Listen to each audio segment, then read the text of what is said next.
Welcome back to another TerranScapes video. This video will be covering a few pieces from Warmill. They manufacture laser cut MDF kits, and these pieces are their cargo containers, I think they're called, something similar to that. And these were built to accompany the Ruins set to be used with the game Infinity. And I've also got, oh, we're in reverse here, I've also got the drop pod here, and I'll show you another quick look at that so we can talk about some comparisons between the two pieces, as I've kind of taken the cargo containers in a slightly different direction, so it's nice to have it as a reference. So before I get rambling, let's take a closer look. So before I show you the pieces, I'll just show you the box that they came in. So this is from Warmill. This is part of their Street Wars terrain line. It is their shipping crates, and they come two to a pack. Very similar to my drop pod comments before. The pieces are well cut, although I'll talk about some finishing things that I think I could have done, maybe. In any case, they're designed, as you see here, to be stackable, and they have doors that can be modeled as opened or closed. Anyway, the cut quality is very good. The assembly of this is not quite as refined as the drop pod, as I'll show you, but in any case, these were the suggested color schemes from the company. Suggested. In any case, I used these for some inspiration, but decided to take them in my own direction. So here you can see the two assembled and finished, what the hell are they called? Shipping crates. Excuse me for my foul language. It's late.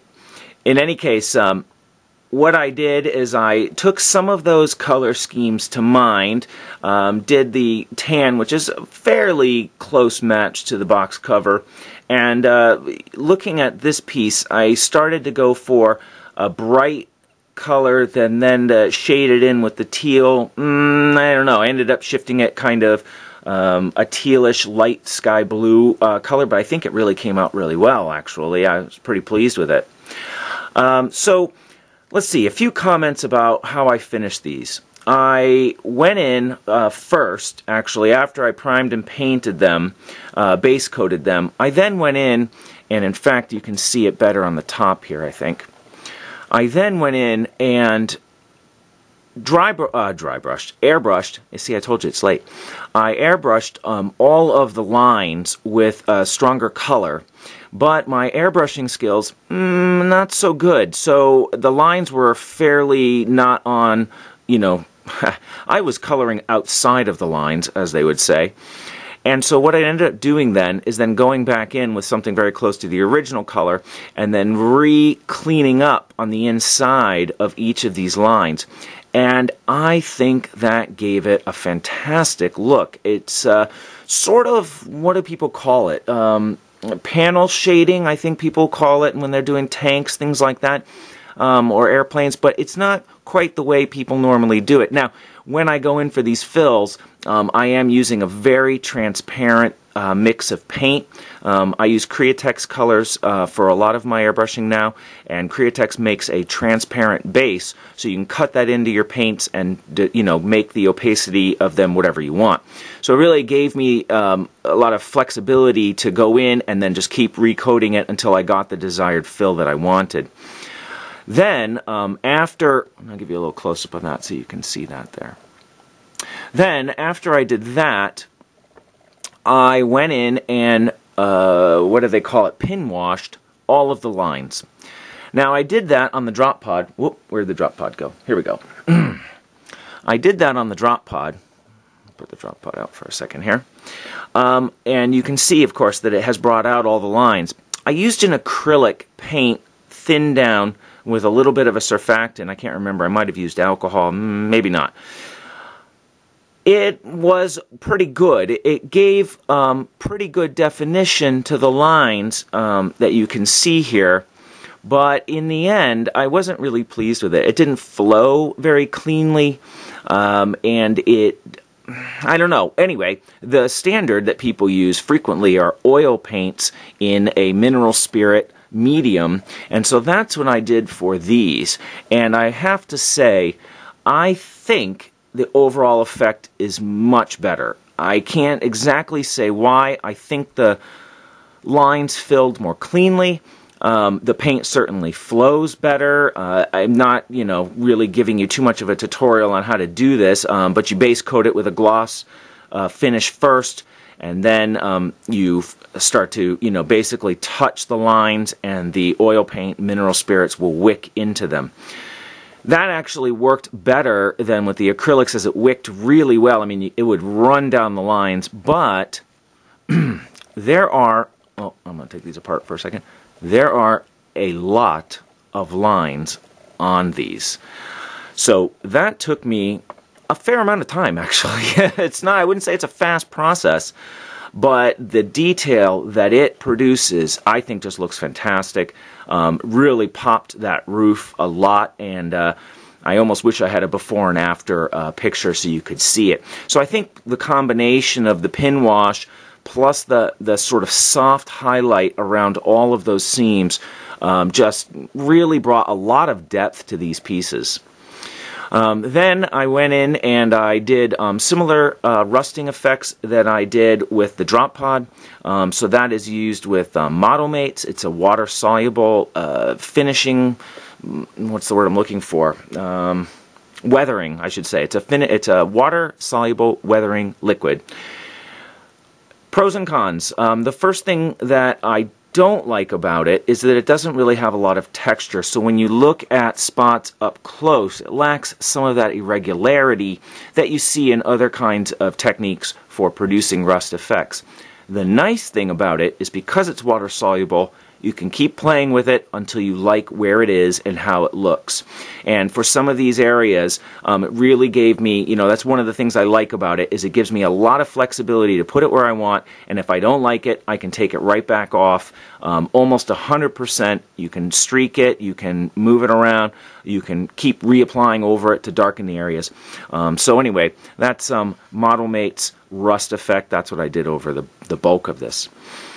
Then when I was done with that, I did a little shading along the bottom here, kind of dirtied it up so it'd have a little bit of a transition, but you can see clearly I did not go for the same level of wear and tear that the drop pod has. I don't know, I wanted to do something a little bit different. These colors are nice and bright, so I wanted to keep it a little less on the I've been beaten up by 1,000 drops into Alien Worlds look.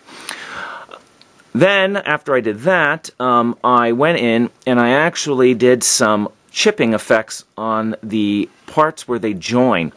I had this idea, when I was getting towards the end here, that where they meet up for their... Oh, I should add, this is a really tight fit.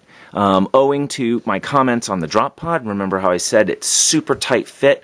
Paint can actually be enough to make some of the fits a little tight. And when I assembled these and painted them, I never actually tried to stack them. Go figure. So they do fit, but it is a little bit of a squeeze to get them together. Anyway, just so as a heads up. So then I decided to go in with some chipping effects where I thought the cargo containers would match up. And I did a little YouTube research on some techniques. Bi-painted has a great mini tutorial on how he does it. I used something similar in his technique, and basically I think they came out pretty well.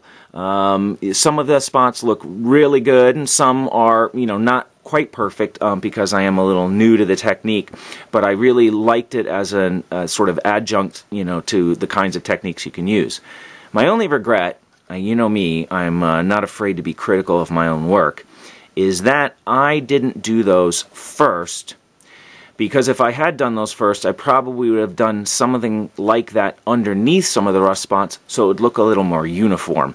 It feels a little odd that there's such heavy weathering on other spots of this, and there are, somewhat brighter, marks on the top. Now, of course, one could say, well, they've been stacked recently and it's chipped off and, it's constantly under wear and it doesn't have time to rust and yada yada. We could say that.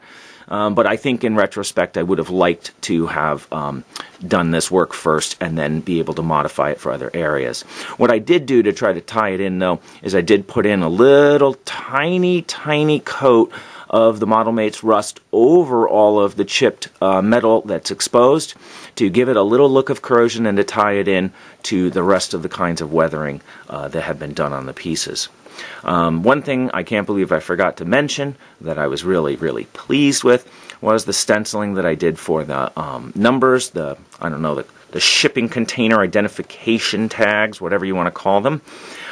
These were a font that I found online. I hand cut a template and then airbrushed that on. I will say, though, that there were some spots that did bleed out. I had to go back in and do some hand cleaning. Plus, cutting the templates out of cardstock with a X-Acto blade, that was a little tricky. And I had to go in and clean up some of that and clean up some edges based on my poor cutting. It's just really hard to cut, curves and get a lot of tight, areas out. At least I find it. But I think the overall effect was great. I love these, and it really gave me inspiration to do more kinds of templating. Can I do that? That's a word now, templating, for other kinds of projects in the future. I opted to finish with the doors closed, primarily because they really can't swing. I'd have to do the same kind of modification that I did with the drop pod, where the door does open, but in order to open it, you have to remove the roof. If you haven't seen the drop pod video, well, there's one in the back catalog there. But this design, this build, so now we'll just talk about the build quality or the way it's assembled, does not allow the roof to be removed without major modifications to how the kit goes together. And that's my only complaint with this kit, if I were to have one, is that it's much more evident that it's an MDF kit. You can see the seams, you can see the joins, where the pins come through, and it was hidden a lot better on the drop pod. The way they've painted them, we'll go back to the box for a second, they've actually tried to take that and make it sort of an element of the piece to work it in, which is, one way to approach it. I didn't feel like doing that. But one of the things that I did notice is that the way the cuts are made, they have basically, let's see if I can show you a real close look at this. I don't know if you've looked at much MDF laser cut pieces before, but you can see this ribbing along these edges. Now it's not prominent. I mean, I'm not complaining, overly harshly about it. I mean, it is an artifact of the way these pieces are made. From what I can tell, the laser is a repeated pulse as the pieces move through or as the laser is drawn over it. So rather than a straight line being drawn, right, it's probably because a capacitor has to build up at every microsecond or something. I don't know how lasers work for cutting MDF, but you can tell it's like all the way across. So in order to get a really smooth finish, these would all have to be sanded and sealed, and I put a tremendous amount of time into these pieces as it is, so somewhere I had to make a concession, and that was one of them. The other thing I should mention if you do any work like this is that these MDF kits, I think I mentioned it with the drop pod, they drink paint like it's coffee at breakfast. I won't even tell you how many coats of the base coat I did after I primed it. I primed it with an aerosol primer. I probably should have primed it more heavily because it took a lot of paint to build up the base color before I could move on to the other steps. So, in any case, this gives you a look at another Warmill kit. I was actually going to do, here actually you can see some of my initial highlighting lines, and I wasn't super careful with the bottom, but you can see, what kind of airbrushing is that? Messy. But I didn't finish the bottoms because you're never going to see them, and it took quite a bit of time to get the pieces done as it is. In any case, that gives you another look, like I said, at a Warmill kit. I still recommend their kits pretty highly based on my drop pod and the Warmill pieces here, the cargo containers, I should say, as the cuts are clean, the fit is tight, the the lines on it and the detail work is really brings a lot of life to it. In any case, that gives you an idea of how they came out. So that gives you a look at these Warmill Shipping Containers, I think they were called. You know, some of the techniques that I used to finish it, and a lot of these were new to me. I haven't done a lot of airbrushing work on pieces. I don't often do structures like this, so doing some of that detail work was new to me. Pin washing was new. The chipped paint, you know, chip paint, I guess, effect, that was new for me as well. So really nice opportunity to stretch myself a little bit, incorporate some new techniques and ideas into pieces, and really feel like, you know, I've expanded my understanding of ways that pieces could be finished. So hopefully, even if I haven't explained them in detail, they might inspire you to go out and check out some of the videos that are out there that explain these techniques. And there are a lot on YouTube, so take advantage of that and go check them out. I still have one more video to shoot for this Infinity Terrain package. It will be the Stargate, which goes into the ruined tower that I showed you in a previous video. I think you might be interested in checking that out when it comes back. When it comes out. It's really late. I don't know if I sound punchy. I feel punchy. It's pretty late tonight, so I need to wrap this up and get off the camera before I start babbling. But in any case, I think you will find that project interesting, as while I say this was very new for me, the Stargate really has a lot of newness in it as well. So hopefully you'll come back and join me for that. Feel free to leave questions and comments down below, and I will be back rested real soon.